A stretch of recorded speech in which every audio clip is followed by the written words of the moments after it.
San Juan capítulo 8, versículo 1 al 11. Jesús se fue al monte de los olivos y por la mañana volvió al templo y todo el pueblo vino a él. Y sentado él les enseñaba. Entonces los escribas y los fariseos le trajeron una mujer sorprendida en adulterio y poniéndola en medio, le dijeron: Maestro, esta mujer ha sido sorprendida en el acto mismo de adulterio. Y en la ley nos mandó Moisés apedrear a tales mujeres. Tú pues, ¿qué dices? Mas esto decían tentándole, para poder acusarle. Pero Jesús, inclinado hacia el suelo, escribía en tierra con el dedo. Y como insistieran en preguntarle, se enderezó y les dijo: El que de vosotros esté sin pecado, sea el primero en arrojar la piedra contra ella. E inclinándose de nuevo hacia el suelo, siguió escribiendo en tierra. Pero ellos, al oír esto, acusados por su conciencia, salían uno a uno, comenzando desde los más viejos hasta los postreros. Y quedó solo Jesús y la mujer que estaba en medio. Enderezándose Jesús y no viendo a nadie sino a la mujer, le dijo: Mujer, ¿dónde están los que te acusaban? ¿Ninguno te condenó? Ella dijo: Ninguno, Señor. Entonces Jesús le dijo: Ni yo te condeno, vete y no peques más. Estamos en tus manos, Señor Jesús. Gracias por amarnos, gracias por permitirnos leer, escudriñar. Ahora permítenos meditar y ser exhortados, ser alentados. Mi mente, mi cuerpo está en tus manos. Tu palabra sea dada a aquellos que han dado clic en este lugar para escuchar este mensaje el día de hoy. En el nombre de Jesús, amén. Amén. ¿Puede ocupar su lugar?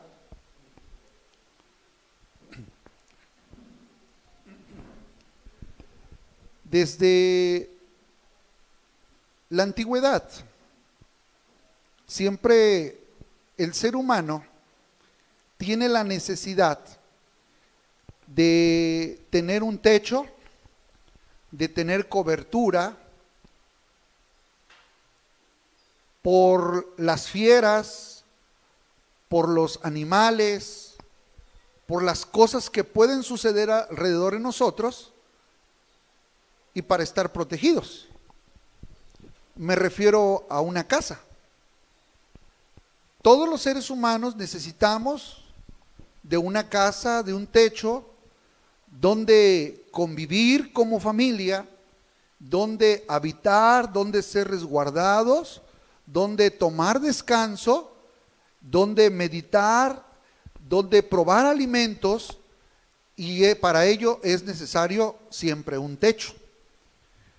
Es por ello que en la antigüedad, en el Antiguo Testamento, Dios dio y creó un modelo, un prototipo muy correcto para que las tribus, el pueblo de Israel, viviera alrededor y en medio se creara, se construyera un tabernáculo, al principio movible, que era donde Dios se comunicaba, donde Dios se presentaba, donde Dios les daba la palabra para sus diario vivir.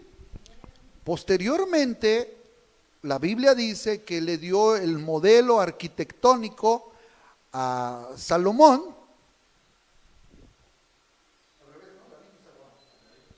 a David, para que Salomón lo construyera. Me estaba equivocando, es a David para que Salomón viniera y lo construyera. De hecho, construyó un templo muy bonito que en muchas ocasiones fue destruido por los enemigos. Este templo era de suma importancia, es de suma importancia para el pueblo, puesto que allí recibían las enseñanzas, el contacto con Dios y la visión de Dios. Por ello, cuando el pueblo de Israel peca, permite Dios al pueblo babilonio, a los romanos, destruir el templo. Entonces, para ellos es de suma importancia el templo. Y en el templo, según la historia, se encontraron muchas acciones, muchas actitudes, como dice por ahí que las hijas de un tal sacerdote, los hijos de un tal sacerdote Elí se acostaban con las mujeres en la entrada del templo, como algunos ofrecieron fuego extraño, como cuando sea aquel sacrificio inadecuado de matar un cerdo en el altar y ofrecerlo a Dios. O sea, el templo vivió muchas cosas incorrectas también. Pero también podemos decir que en el templo es donde se aprende, donde uno se edifica y donde llega de todo tipo de persona para ser educado en la palabra de Dios. Por ello hoy quiero tocar con ustedes el tema, yo le he titulado El templo, un lugar de enseñanza y oración. Un lugar de enseñanza y oración. Como número uno, de acuerdo a la historia que hemos leído, dice el texto, versículo 1, Jesús se fue al monte de los olivos, texto 2, y por la mañana volvió al templo y todo el pueblo vino a él y sentado él les enseñaba. Número uno, Jesús enseña en el templo. El templo entonces es un lugar de enseñanza y oración. Jesús enseña en el templo. Claro que lo hizo en otros lugares también, pero me hizo meditar de este tema. ¿Por qué en el templo? Porque al pueblo se le tenía que enseñar que siempre hay un lugar correcto para realizar todo tipo de acción y todo tipo de necesidad. Y el templo es el lugar correcto, magnífico que Dios creó e ideó para que allí Él se presentara, el pueblo escuchara de su voluntad, hubiera una hermandad, una armonía, una coinonía, dicen los expertos, una comunión entre los justos, entre los santos y entre todos aquellos que nos visiten. Jesús por ello iba constantemente a la sinagoga a refutar, a enseñar las instrucciones de su Padre. Así es que el templo es un lugar importante, la casa de Dios es un lugar importante, un lugar que es consagrado, dedicado para adorar el nombre del Señor, para exclusivamente invocar y escuchar la voz del Dios Todopoderoso que tiene para mi vida. Así es que este es el lugar correcto donde se tienen que dar las enseñanzas. Claro, no descarto, hay otros lugares. El pueblo lo hizo por las casas, por las calles. Jesús lo hizo en el mar, lo hizo ahí con gente pescando, lo hizo en el desierto, sí. Pero el lugar correcto, o sea, el lugar más adecuado para que se cite esa gente es la casa. Deuteronomio 31:12 dice de la siguiente manera, que me hizo recordar que Dios le dijo a Moisés: harás congregar al pueblo varones, mujeres y niños. Oiga, note lo que Dios le está, desde antes está preocupado Dios porque el pueblo se reúna, se congregue. ¿Sí? Harás congregar al pueblo. Así es que le invito a usted que está en casa y que es de Papantla, Veracruz, que se venga al templo, que aproveche el tiempo de que ahorita está abierto, porque cuando Cristo venga, el templo se cerrará, el pastor no existirá y ya no habrá nadie quien le pueda atender. Ahorita por lo menos puede escuchar una enseñanza, pero cuando ya los templos se cierren, surprise dirían ya no habrá oportunidad de poder escuchar la Palabra de Dios. Dios dice, harás congregar al pueblo, varones, mujeres y niños.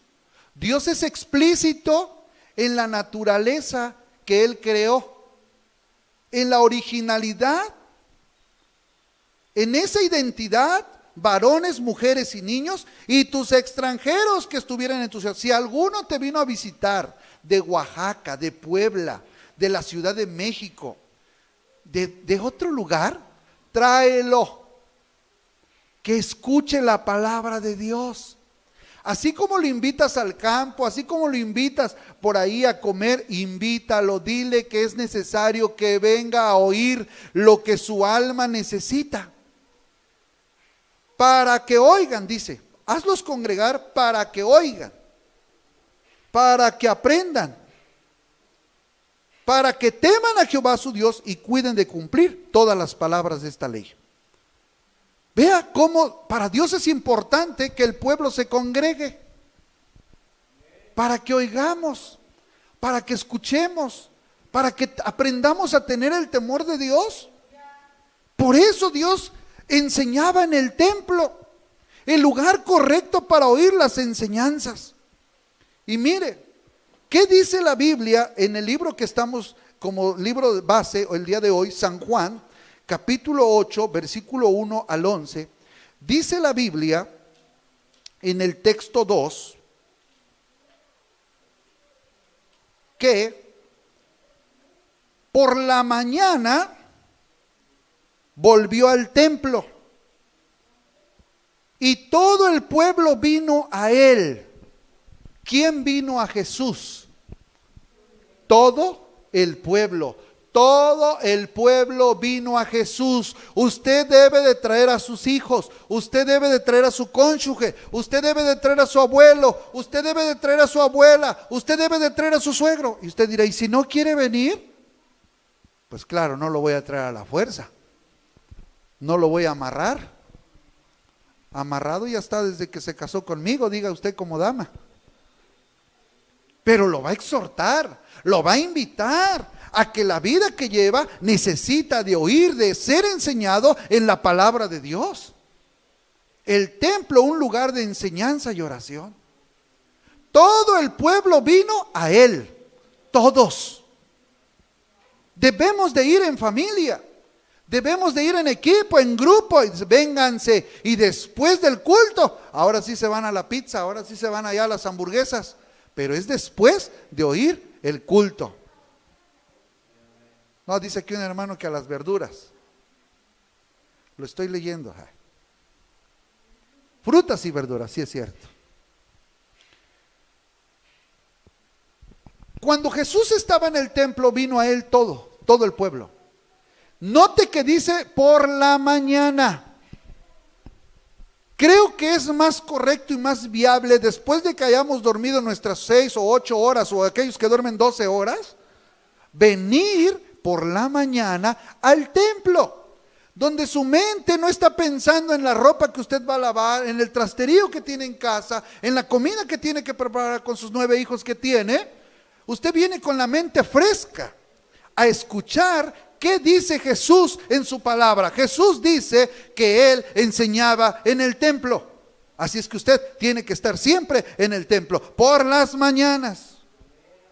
Nos levantamos temprano, nos echamos un baño. Si no tenemos regadera, pues con el huacal, la jícara, tzacual, recipiente, como le diga en su pueblo, en su nación, en su cultura. Pero vamos a ponernos guapos delante de Dios, ¿no?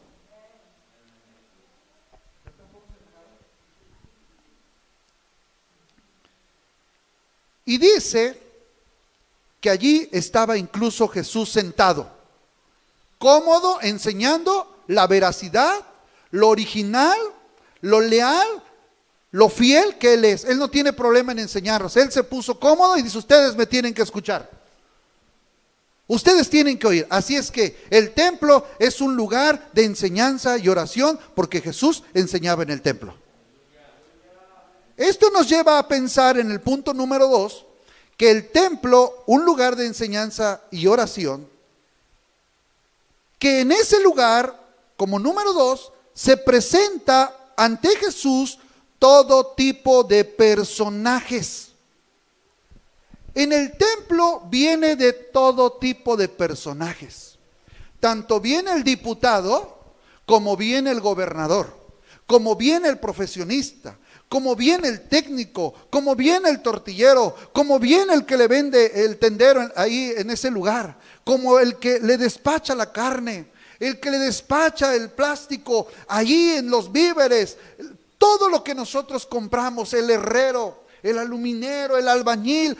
Todos vienen muchas veces a la casa de Dios. Viene una diversidad de culturas, de personas, de todo tipo, porque a eso vino Jesús, a salvar lo que se había perdido. Note, versículo 3.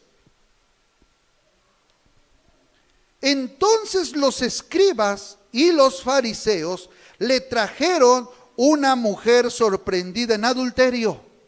¿Quién vino al templo, un lugar de enseñanza y oración? ¿Quién vino?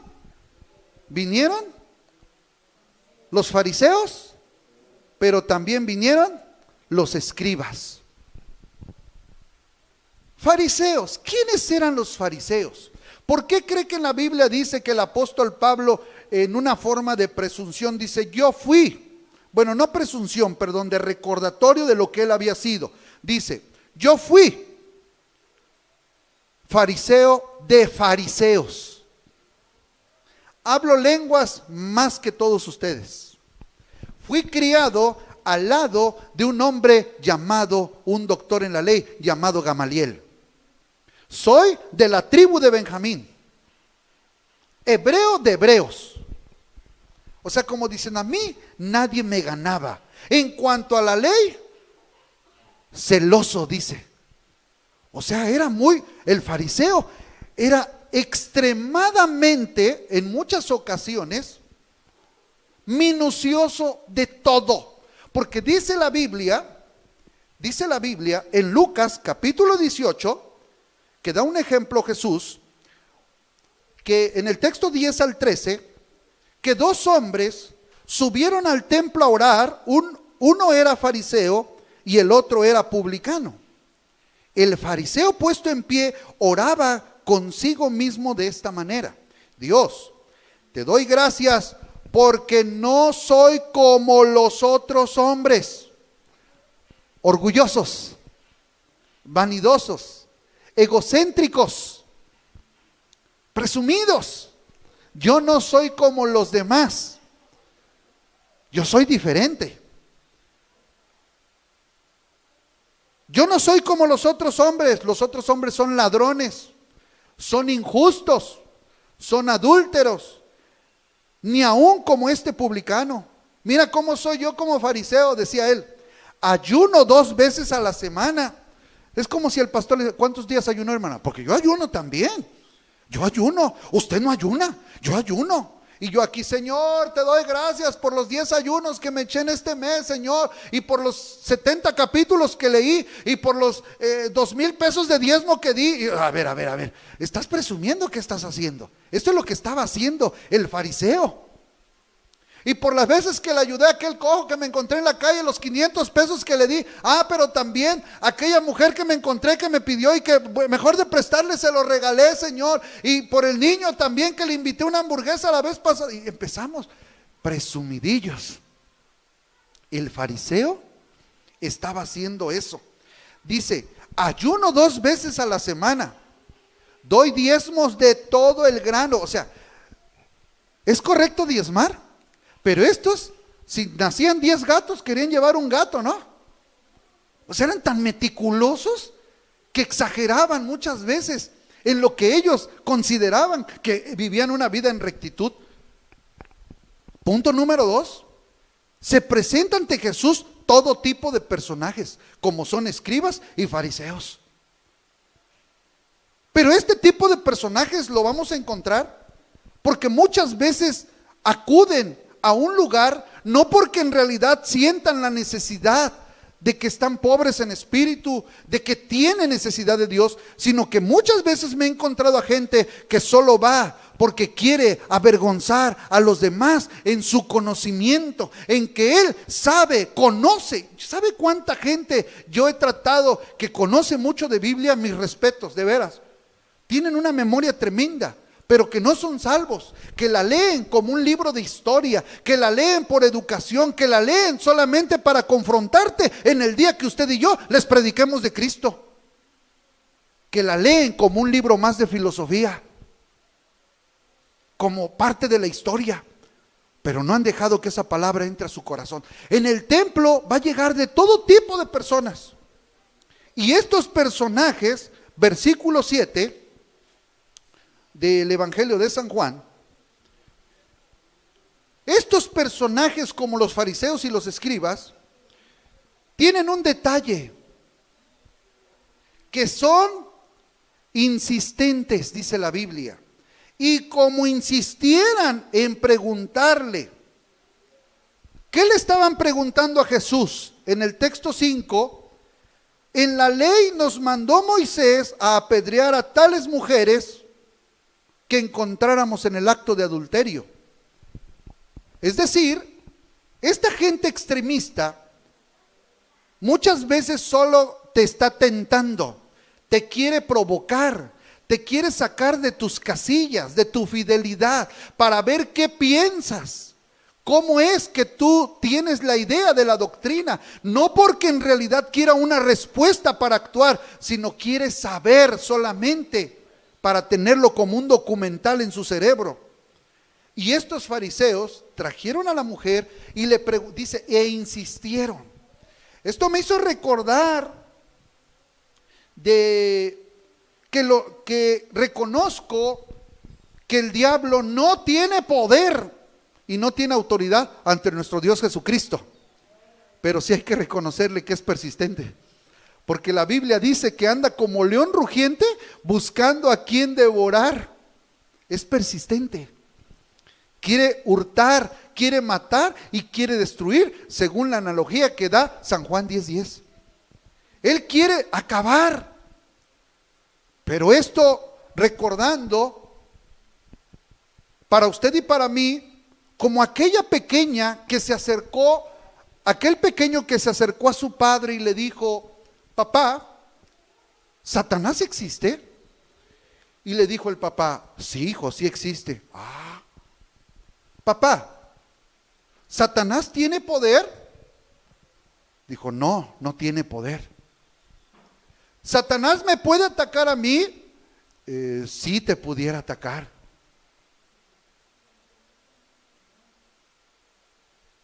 ¿Satanás es más grande que Dios? Dijo, no, hija, no es más grande que Dios. Entonces no le tengo miedo, dijo el niño. ¿Por qué? Porque realmente Satanás no es más grande que Dios. Dios es más grande que Satanás. Y en esta ocasión, los enemigos allí estaban persistentes. Usted no se preocupe, usted reciba con solicitud, recibamos con solicitud a todo personaje que pise esta casa de Dios. Dios tiene algo para ellos. A veces es difícil tratar con este tipo de personajes que solo quieren avergonzar, que solo vienen por presunción, que solo buscan no para ser salvos, sino para ampliar sus conocimientos teológicos o históricos o filosóficos. Jesús, como quiera, tiene algo para ellos. Punto número 3. Jesús enseña que todo ser humano tiene pecado. Versículo 7.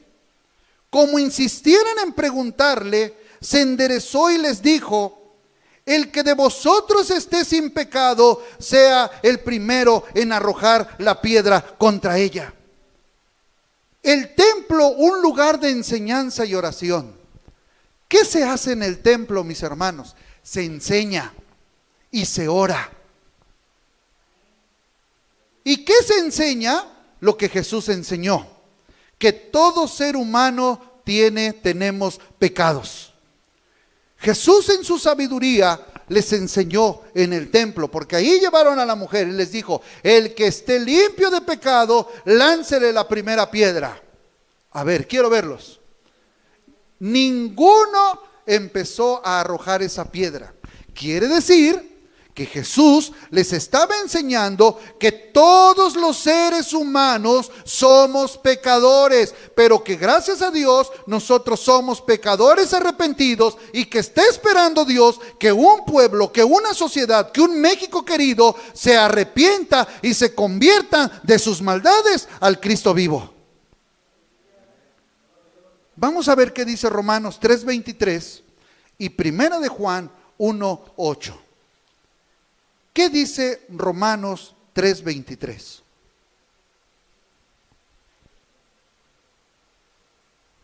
Por cuanto todos pecaron y están destituidos de la gloria de Dios. Todos pecaron. Todos somos pecadores. Por eso Cristo vino a limpiar nuestros pecados, a sanar nuestros pecados, a limpiarnos de toda maldad. Ahora, Primera de Juan 1:8.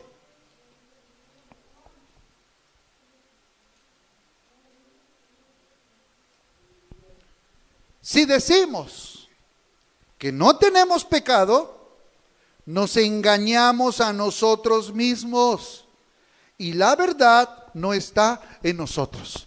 Todos los días cometemos pecado. Esos que se creían justos, esos que se creían puros, esos que se creían inmundos, esos que pensaban que arrebasaban a los demás inocentes fieles, esos que pensaban que solamente ellos eran los íntegros y que como ellos, los fariseos, no había otros. Jesús les da una cátedra y les dice: si en realidad están limpios de pecado, láncenle la primera piedra a esa mujer que encontraron en adulterio. Nadie lanzó ninguna piedra. Jesús siempre nos va a recordar que somos humanos. Me gusta lo que el apóstol Pablo dice. Si ves a alguien que está pecando, restauradle con espíritu de mansedumbre. Pero mire, escuche: considerándote a ti mismo, no sea que tú también seas tentado. Es decir, usted falla y yo le pongo el hacha y el machete y le clavo la estaca y le digo: usted hizo esto y usted es un pecador y usted se va a ir al infierno y por tanto usted queda excluido de la congregación, y soy duro, tajante, no considerando que yo también soy humano y que yo estoy expuesto. Por eso ya vimos un tema, que la salvación sí se puede perder, porque si ese se descuida, si yo me descuido, también puedo caer. Por eso el apóstol Pablo dice: considérate a ti mismo, no sea que tú también seas hallado o tentado. Todos somos pecadores. Todos tenemos que buscar de Dios. Esto nos lleva precisamente a que todo ser humano, si reconoce que es pecador, debe de asistir al templo a buscar su restauración, a buscar su lealtad, su fidelidad con aquel que vive en justicia, en santidad. Yo tengo que correr al templo, yo no puedo quedarme en casa. Yo desde que acepté a Jesucristo hace 25 años, porque tenía 21 años cuando acepté a Cristo, yo aprendí que todo domingo, primer día de semana, primero es Dios y después el fútbol, después el parque, después el paseo. Primero es la escuela dominical, primero es Dios, después mi familia y después la sociedad, el mundo o la iglesia. Y desde ahí llevo 25 años en la escuela. 25 años en la escuela. He aprendido muchas cosas. Las cosas que aprendí las aprendí en la escuela. Por eso tenemos que venir a la escuela dominical. Por eso tenemos que traer a nuestra familia. Todo aquel que reconoce lo que Cristo les dijo a estos fariseos, que son pecadores, eso nos debe de llevar a orar en la casa de Dios, a orar en su presencia, a venir unos momentos e interceder. Que Dios nos bendiga, que Dios nos ayude en el trabajo, en la casa, en la familia, allí donde quiera que andemos. Debemos de orar, debemos de venir también a la casa del Señor. Esto nos lleva también llevar a reconocer que si somos pecadores, debemos de buscar la santificación, debemos de buscar la presencia de Dios, para apartarnos, para consagrarnos y dedicarnos a lo que Dios nos ha llamado a hacer. 4. El templo, un lugar de enseñanza y oración. Versículo 9. Estamos en el templo. Pero ellos, al oír esto, acusados por su conciencia, salían uno a uno, comenzando desde los más viejos hasta los postreros, y quedó solo Jesús y la mujer que estaba en medio. ¿Qué pasó con aquella gente que se creía justa? ¿Qué pasó con aquellos que se creían limpios, leales delante de los demás? Número 4, el templo, un lugar de enseñanza. ¿Qué enseñó Jesús? Jesús enseña que su palabra tiene poder. ¿Por qué? Porque la palabra les encaró. La palabra redarguyó, la palabra penetró en sus vidas, como dice Hebreos 4, versículo 12, que toda palabra es viva y eficaz, más cortante que toda espada de dos filos, que penetra hasta partir el alma, los tuétanos, las coyunturas, y discierne los pensamientos y las intenciones del corazón. La palabra es viva, su palabra traspasa nuestros pensamientos, nuestro corazón duro. Su palabra nunca quedará vacía, volverá vacía, siempre dará fruto. Hace usted bien en oír la palabra de Dios en este lugar. Allí estaba en el templo Jesús. Aquellos acusados por su conciencia, acusados por su maldad. La palabra que lanzó nuestro Señor Jesucristo penetró empezó a hacer un cambio en sus vidas, porque la palabra es vida. San Juan capítulo 6 versículo 68. Le respondió Pedro, obviamente a Jesús: Señor, ¿a quién iremos? Tú tienes palabras de vida eterna. Jesús tiene palabras de vida eterna. Su palabra es vida, su palabra fructifica, su palabra levanta, su palabra transforma, y por eso el apóstol Pablo no se equivocó en decir en segundo libro de Corintios capítulo 5 texto 17, el que esté en Cristo, de modo que si alguno está en Cristo, nueva criatura es, las cosas viejas pasaron, he aquí todas son hechas nuevas. Usted no puede seguir igual que cuando escucha la palabra. Yo no puedo seguir igual cuando escuchamos la palabra. La palabra en el transcurso de estos años me ha transformado, ha cambiado mi mentalidad, ha cambiado mi corazón, ha cambiado mis actitudes. Usted no puede permanecer igual al escuchar la palabra. Usted tiene que tener un cambio. Yo tengo que tener un cambio. La sociedad debe de tener un cambio. Su palabra nos ha transformado. Usted que ha escuchado 2, 3, 4 temas, usted no puede pecar igual como antes lo hacía, porque la conciencia, el Espíritu Santo nos va redarguyendo y nos va haciendo sentir lo que está incorrecto, ¿o no? ¿Verdad? Usted ya no puede andar de coqueto, porque usted ya escuchó que no al adulterio. Usted ya escuchó no a la fornicación. Usted no puede hurtar, porque más de alguna vez la palabra nos ha enseñado que no debemos de hurtar. Usted no puede mentir. Y si miente, el Espíritu Santo empieza a redarguir su corazón. Mentí. Y aquí no hay mentira piadosa y que chiquita y que grande. Aquí mentira es mentira. San Juan 8, del 40 al 44, y dijo: vosotros sois de vuestro padre el diablo, porque las obras del diablo quieren hacer. Y él es el padre de la mentira. El padre de toda mentira se llama Satanás. Cuando nosotros mentimos, entonces estamos siendo usados por el enemigo, y no debemos de hacer eso. Así es que la palabra tiene poder. Usted no puede seguir igual cuando usted escucha la palabra de Dios. No podemos seguir igual. No podemos seguir igual. Porque la palabra es viva. La palabra ha entrado en nuestro corazón. La palabra ha entrado en nuestra mente. Y de una u otra manera usted sabe que Dios le ama, que Cristo vino a morir por sus pecados y que usted necesita una reconciliación con Dios. 4. En el templo es un lugar de enseñanza y oración. Y Jesús enseña que su palabra tiene poder. No hay otro lugar donde podamos enseñar la palabra sino en este templo, en este lugar. Así es que, ¿qué espera usted? Corra con su familia y véngase. Échenos un grito, un telefonazo, un mensajito, si usted tiene cupo, porque a lo mejor llegará un día en que toda la gente querrá venir al Señor aquí, o sea, a escuchar, y a lo mejor no se pueda.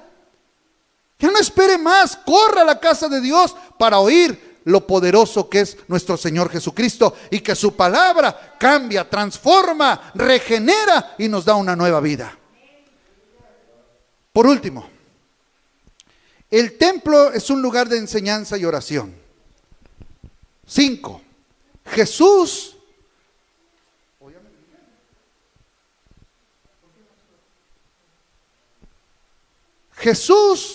trata con uno personalmente y nos enseña. Jesús está en el templo enseñando. No leí ahorita el de por qué le llamamos también casa de oración. Ahorita lo leo, al último, a ver si no se me olvida aquí. Pero miren, Jesús trata con uno personalmente y nos enseña. ¿Dónde? ¿De qué estamos hablando? Del templo, la casa de Dios.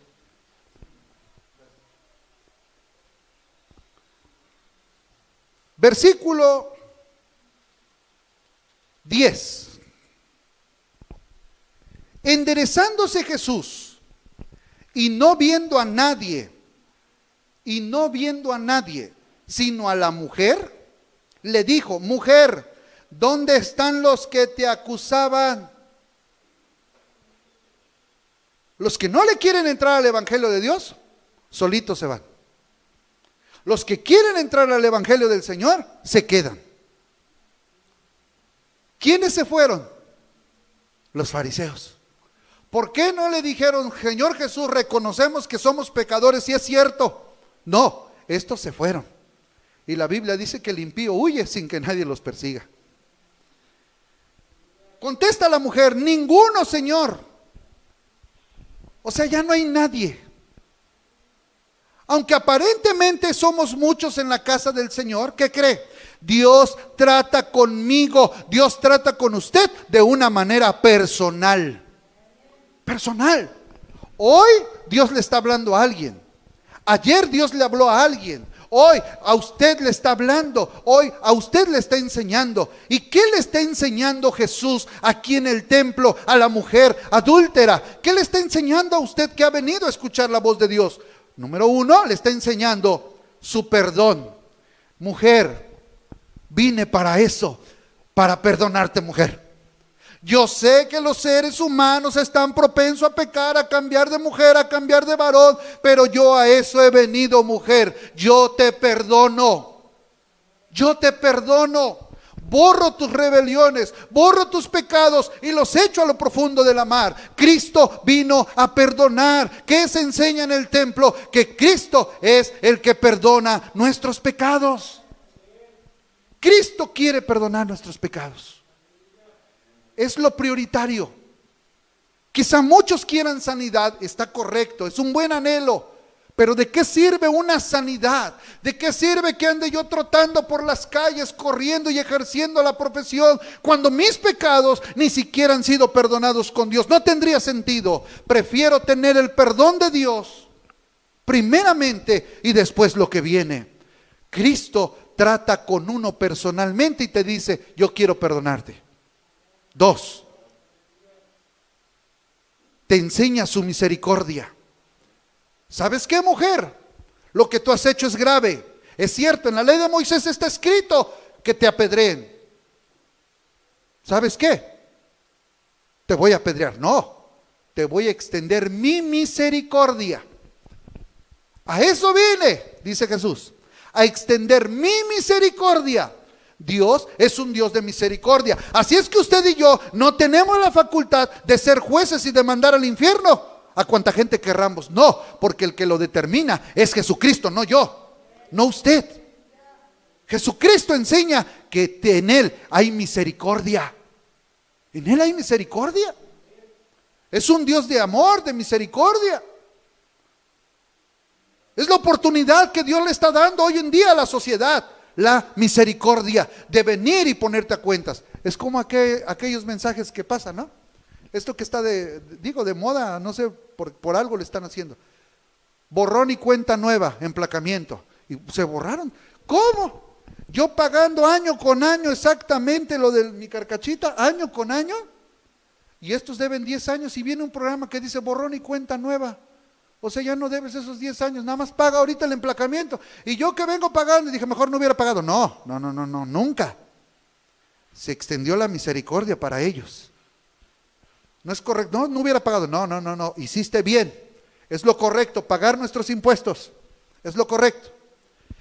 Ahora, lo que salió también, lo de los prediales.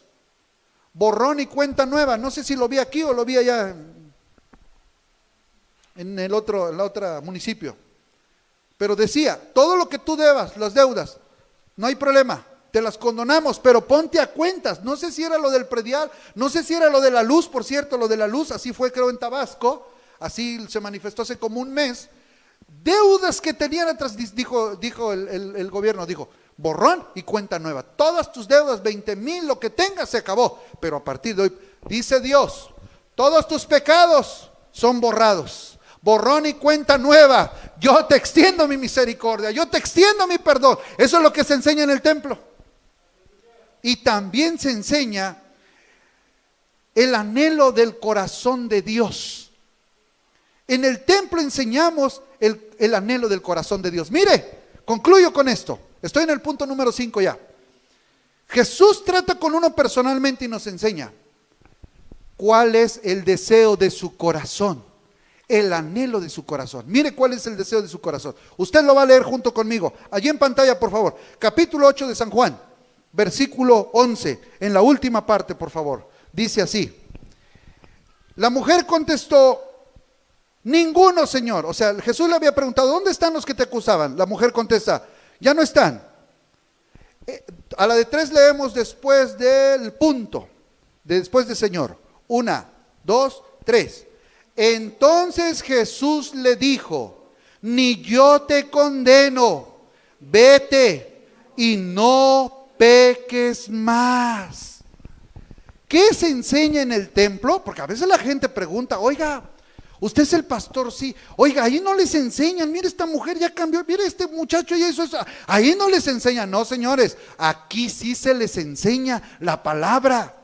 Que no lo quieren hacer, esa es otra cosa. Pero la Biblia narra del anhelo del corazón de Dios. ¿Cuál es el anhelo del corazón de Dios? Vete, ya te perdoné, tú que cometiste adulterio, tú que hurtaste, tú que te drogaste, tú que te peleaste, tú que hiciste esto, está bien, yo te perdono, te extiendo mi misericordia, no te condeno, vete, pero te doy una cláusula y no peques más. Ya no te vuelvas a pelear con tu comadre. Ay, Dios mío. Ya no te vuelvas a pelear con tu compadre. Ya no te vuelvas a pelear con tu prójimo, con tu patrón, con tu jefe. Vete, cambia de actitud, cambia de actitud, cambia de actitud y vuélvete a mí. Yo te perdono. Qué preciosa es la palabra del Señor. Todo esto se enseña en el templo.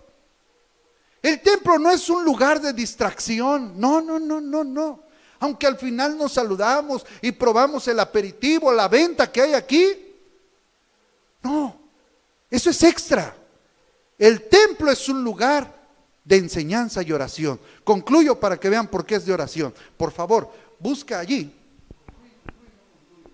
Mateo 21. Con esto cerramos. 21, 12 al 14. Por eso le llamo casa de oración. ¿Quiere ponerse en pie, por favor, en esta tarde? Usted ahí en casa, vamos a orar también. Mateo 21. Gracias a Dios. Gloria a Dios. Mateo 21, del 12 al 14. Entró Jesús en el templo de Dios y echó fuera a todos los que vendían y compraban en el templo, y volcó las mesas de los cambistas y las sillas de los que vendían palomas, y les dijo: escrito está, mi casa, casa de oración será llamada, mas vosotros la habéis hecho cueva de ladrones. Y vinieron a él en el templo ciegos y cojos y los sanó. Mire, qué incongruencia de veras. Yo me he preguntado eso. Dijeron, la verdad yo también me he preguntado eso. Dijeron, se cierran negocios, se cierran parques, se cierra todo. Solo se abren las de mayor necesidad. Es cierto, dije, ¿y esto no es una mayor necesidad? Para los filósofos, para los humanistas, esto no es una necesidad. Pero para nosotros, los creyentes en Cristo, sabemos que sin el pan de Dios, sin el pan de vida, nuestra vida está propensa a desaparecer, a extinguirse. Para nosotros sí es importante. Y pareciera que esto es una, ¿cómo se dice? Una contraparte. Porque la Biblia dice que aquellos estaban lucrando con negocio, con ventas de animalitos, de corderos. Cuando Jesús sacó a ellos que no le estaban dando la importancia de la enseñanza y de la oración en el templo, mire lo que dice, que cuando salieron ellos, ¿quiénes entraron, hermanos? ¿Quiénes entraron? Los enfermos, los cojos, los ciegos, y Jesús los sanó. El templo es un lugar de enseñanza y oración. Cierre sus ojos. Ayúdame, Dios. ¿Cómo está usted valorando la asistencia al templo? ¿Cómo está usted valorando la palabra de Dios en el templo? ¿Cómo está usted valorando sus ofrendas que se dan allí en el templo? ¿Cómo está usted valorando el sacrificio que usted y yo tenemos que hacer en el templo? Salimos al campo, salimos a las compras, salimos a comprar ropa, a pagar el teléfono, a pagar el agua, en fin. Usted dirá, sí, pero esa es una necesidad. Sí, pero yo le digo a usted que la mayor necesidad es su vida espiritual, su vida delante de Dios. Así es que corra usted a este lugar con tiempo, prepare su corazón, prepare su vida, alístese, traiga su Biblia y vengas a escuchar, adorar el nombre del precioso nombre de Jesús de Nazaret. Bendice, Señor, nuestras vidas. Aquí estamos, Señor Jesús. Ayúdanos a no perder ese valor, a no perder esa estima, a no perder esa visión, a que este lugar es un lugar importante, un lugar donde tú hablas con nosotros, donde tú nos transformas, nos sellas con tu espíritu, nos hablas en el nombre de Jesús. El templo, un lugar de enseñanza y oración. Los salmistas decían con mucho anhelo: ¿cuándo iré? ¿Cuándo vendré? Y me presentaré delante del Dios vivo. Yo me alegré con los que me decían: a la casa de Jehová iremos. Señor, bendícenos y ayúdanos a valorar lo importante que es estar en este lugar por todo lo que yo he mencionado. Bendice a los que están allí, a los enfermos, a todos aquellos que han, Señor, pedido oración. Bendícelos en el nombre de Jesús. Bendice a tu iglesia y bendice a aquellos que están escuchando en este momento en el nombre de Jesús. Amén.